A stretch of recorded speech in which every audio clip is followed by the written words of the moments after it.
Hey guys, Mahadev दोस्तों, आप सभी का मेरे चैनल में हार्दिक स्वागत करती हूँ। दोस्तों, आप सभी को नए वर्ष की हार्दिक शुभकामनाएं। Wish you very very very happy new year guys.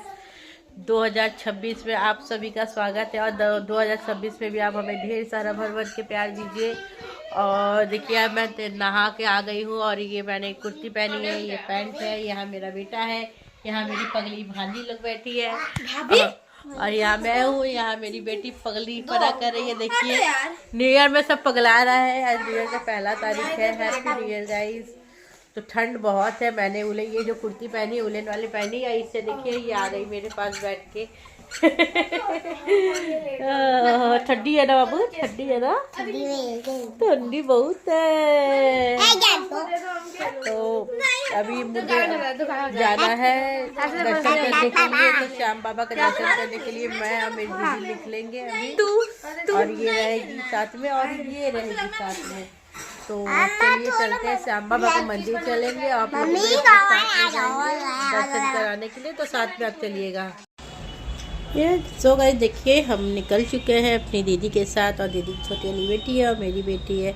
तो हम निकल चुके हैं जाने के लिए श्याम बाबा के दर्शन करने के लिए। आज 1 तारीख है, तो कहीं ना कहीं तो जाना था दर्शन करने के लिए। सो हम निकल चुके हैं दर्शन करने जाने के लिए। तुम लोगों ने वहाँ से टोटो लिया और फिर टोटो पूरा रास्ता नहीं गया क्योंकि रास्ता बंद कर दिया गया था। फिर थोड़ा सा हम लोगों को पैदल चलना पड़ा। तो मेरी बेटी तो रास्ते में कुछ भी देखती, मम्मी ये दिला दो, मम्मी वो दिला दो, मम्मी ये दिला दो। तो फिर मैं उससे बहला फुसला कर ले जा रही थी अपने साथ। और फिर हम लोग देखिए पहुंच गए श्याम बाबा के मंदिर की तरफ। और इतनी ज़्यादा भीड़ थी गाइस, इतनी ज़्यादा भीड़ थी। देखिए, यहाँ हम लोगों ने गुलाब लिया है हमारे श्याम बाबा को चढ़ाने के लिए। आप देख सकते हो बहुत ज़्यादा भीड़ थी गाइस, इतनी ज़्यादा भीड़ थी, गर्मी से हालत मेरी ख़राब हो रही थी। तो मैंने देखिए हम लोग सब लोग गुलाब लिए हुए हैं हाथ में। और इतनी ज़्यादा भीड़ थी, मैं बोल रही थी कि मैंने टोपी पहना था, स्वेटर पहना था, तो पसीना से एकदम मेरा सर एकदम भीग गया था। ये है श्याम बाबा का मंदिर जो मैं बाहर से आपको दिखा रही हूँ। अंदर से रिकॉर्डिंग करना मना है। कभी ऐसे जाती तो कभी कभी कर भी ले, लेकिन अंदर जाके रिकॉर्डिंग नहीं कर सकते। का मतलब 1 तारीख को बहुत ही ज़्यादा भीड़ था। तो फिर हम लोग दर्शन करके साइड आए, तो वहाँ पर थोड़ा सा रिकॉर्डिंग किया। और उसके बाद फिर हम लोग ठीक श्याम बाबा के बगल में, ये हमारे खाटू श्याम बाबा के बगल मंदिर में जो पुराना वाला मंदिर है कान्हा जी का, तो उसमें गए हम लोग दर्शन करने के लिए। तो यहाँ देखिए माता रानी का श्रृंगार हुआ था पूरा। ऐसे हर फ्राइडे को श्रृंगार होता है। तो आज 1 तारीख था, तो बोल के आज के दिन श्रृंगार हुआ है यहाँ पे। और ये कान्हा जी का, हमारे सावरे का कान्हा जी का भव्य प्रतिमा है, जिसे आप देख सकते हो। ये कैमरे के बीच में मेरा हाथ आ गया था थोड़ा सा, तो आप देख सकते हो यहाँ हमारे कान्हा जी विराजमान है। और उसके बाद यहाँ पे हम लोग कान्हा जी को दर्शन करके फिर बगल से सीढ़ी जाती है, तो ऊपर गए हम लोग दर्शन करने के लिए। बहुत 4 तल्ला चढ़ना पड़ा गाइस, इसी में तो गर्मी आ गई चढ़ने में। तो भीड़ में गर्मी थी और ऊपर से फिर हम लोग आ गए।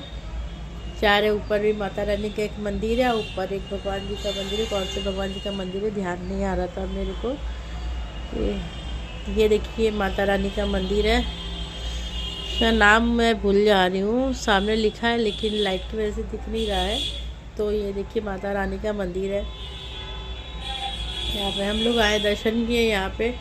अब मेरे मुंह में हमेशा श्याम जी का नारा लगा हुआ। फिर हम लोग छत पे गए। छत पे देखिए यहाँ भगवान जी हमारे विराजमान है। आप भी दर्शन कर लीजिए। इनका दरपट बंद रहता है, खिड़की से इसी दरवाजे से दर्शन किया जाता है। कंटेश्वर महादेव जी का मंदिर है ये, हाँ श्री कंटेश्वर महादेव जी का मंदिर है। तो फिर आप देख रहे हो यहाँ पे बहुत ही मतलब कि इतना मतलब कि कोहरा गिर रहा था गाइस, बहुत ही कोहरा गिर रहा था। फिर वहाँ से दर्शन करने के बाद फिर हम लोग को फिर 4 तल्ला नीचे उतरना था। उतरने में तो कुछ नहीं जाता है, लेकिन चढ़ने में हालत ख़राब हो जाती है। तो हम लोग यहाँ से उतरते हुए निकल जा रहे थे। और इतना देर तो मुझे उधर सब उतार दिए थे। और उसके बाद इतना पैर गल रहा था क्या बताओ। मुझे तो गर्मी होने लगी थी। मैं स्वेटर खोल खाल के हाथ में ले लिया था मैंने, सिर्फ टोपी नहीं खोला था। तो फिर यहाँ से फिर हम लोग दर्शन करके फिर कहीं और भी गए थे। तो वहाँ पे हम वीडियो नहीं बनाए, बातचीत के चक्कर में एक दीदी के घर और गए थे। वहाँ पे हम लोगों ने बैठ के इतना सारा बातचीत हम लोग स्टार्ट कर दिया ना, उस लोग कुछ बनाने भी नहीं दिया, क्योंकि कोई जाता है तो बैठ के बातचीत करता है तो फिर नाश्ता पानी बनाने में जुट जाती है वो हेनते। तो हम लोगों ने कुछ नहीं बनाना है, तभी वो चाय नमकीन बिस्किट ये सब लाई थी और बाकी हम लोगों ने कुछ बनाने नहीं दिया था। तो बैठ के हम लोग ढेर सारा बात किया, उसके बाद फिर हम लोग घर चले गए। और उसके फिर सेकेंड डे फिर हम लोग अब निकल गए पड़े, तैयार हो गए फिर से बड़ी वाली दीदी के घर जाने के लिए, क्योंकि मेरी छोटी वाली दीदी के घर से ज़्यादा दूर नहीं है बड़ी वाली दीदी का घर, तो वहाँ से हम लोग निकल पड़े बड़ी वाली दीदी के घर जाने के लिए। तो देखिए हम लोग जा रहे कॉलोनी में, पैदल जा रहे क्योंकि टोटो नहीं दिख रही थी और दीदी आगे आगे जा रही है। मैंने इसको लिया तो धीरे धीरे ये जा रही, तो मैं थोड़ा थोड़ा पीछे हूँ और दीदी आगे आगे है। तो फिर हम लोग जो जा रहे दीदी के घर। ठंडी में जितना भी पैदल चल लो तो गए समझ में नहीं आता है, गर्मी में तो बिल्कुल पैदल नहीं चला जाता है। और थोड़ा सा मेरे वॉइस ओवर में थोड़ा आपको गाड़ी का पोपा भूपा सुनाई दे रहा हुआ, क्योंकि रोड पे घर है तो आवाज़ गाड़ियों की आई जाती है। तो फिर मैं घर आई तो स्वेटर मैंने निकाल के रख दिया, टोपी निकाल के रख दिया, क्योंकि गर्मी बहुत ज़्यादा हो रही थी। और दीदी ने बनाया था मछली, तो हम लोगों ने खाया, सब लोगों ने मछली, जो कि मैं आप लोग को नहीं दिखाई, क्योंकि मेरी बेटी जहाँ रहती है तो वहाँ ढंग से मैं वीडियो बना नहीं पाती, इतनी चुलबुली बना करती, सिर्फ कहीं मुझे बैठने नहीं देते, मुझे फ़ोन दो। फिर हम लोगों ने बैठ के बातचीत किया और फिर वहाँ से मछली भी खा के मैं धीरे बातचीत करके, और मुझे जाना था डॉक्टर के पास, तो मैं धीरे से अपनी बेटी से चोरी छुपे से छुपा के निकल गई। दीदी उसे लेके अपने घर चली जाती, छोटी वाली दीदी, और मैं यहाँ से ऑटो पकड़ के निकल पड़ी डॉक्टर के यहाँ जाने के लिए, क्योंकि मुझे जाना था डॉक्टर को दिखाने के लिए। 1 महीने में बुलाए थे डॉक्टर ने, तो वो गई थी डॉक्टर को दिखाने के लिए जा रही थी, तो ऑटो मुझे वहीं से मिल गया था। तो आधे दूर तक तो इन्होंने छोड़ दिया, फिर आधे दूर बहुत मेरे घर से तो काफ़ी दूर है वो डॉक्टर का, मेरे घर से पक्का 1.5 घंटा लगता है गाइस जाने में, मेरे घर से पक्का 1.5 घंटा लगता है जाने में। और फिर हम लोग देखिए यहाँ से, और ठंडी भी वैसे ही थी गाइस, और मेरा चेहरा एकदम ठंडा एकदम हवा से ठंडा हुआ पड़ा था। फिर हम लोग बोल रहे हैं, हम लोग नहीं सिर्फ मैं थी, तो ठंडी में हवा लेते लेते पहुँच रही थी, रिकॉर्ड करते करते आप लोग से बातें कर रही थी। तो हम निकल पड़े थे जाने के लिए, और फिर वहाँ से फिर हम लोग पहुँच गए।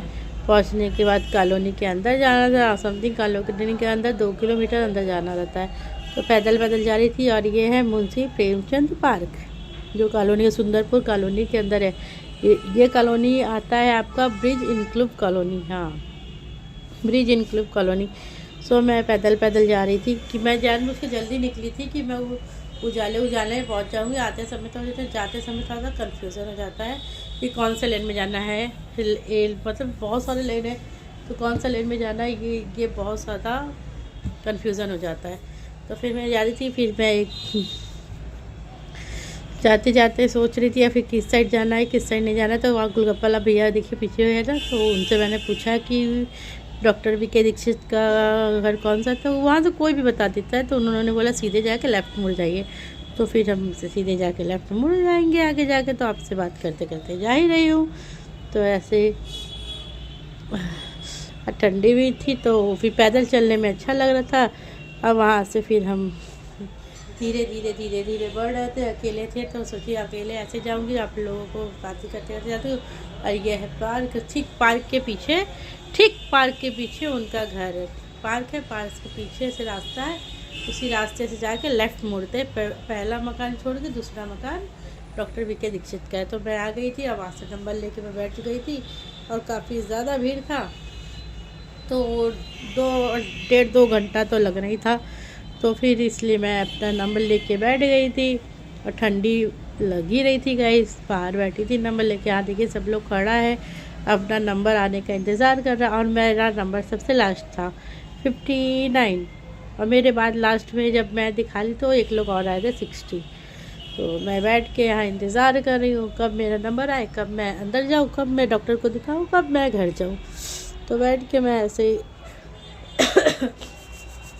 इंतज़ार कर रही हूँ मेरा नंबर आएगा। मैं खिड़की से झाँक के देख रही हूँ कितने लोग हैं, कितने लोग निकल रहे हैं। खिड़की इसलिए मैं खिड़की के पास ही बैठ जाती हूँ, के पास से दिखता है। तो उसके बाद मैं गई अंदर, डॉक्टर को दिखाई घर पहुँच गई। मेरी बेटी हमको चबक के बैठ गई, मम्मी मुझे क्यों नहीं ले गई। तो मैंने बोला कि मैं डॉक्टर के पास गई थी ना बेटा, चलो पापा आ रहे हैं, अब हम लोग को घर जाना है। तो बाबू को जैसे भी फुसला कर तो फुसला दिया। उसके बाद मेरे हस्बैंड आए, हम लोग वहाँ से फिर घर आना था। दीदी ने खाना बना दिया था, खाना बना के पैक कर दिया था, तो खाना वाना लेके फिर हम घर चले आए। तो चलिए इस ब्लॉग का यही एंड करते हैं, मिलते हैं कल नए ब्लॉग में। तब तक के लिए bye bye guys, good night, see you, bye bye.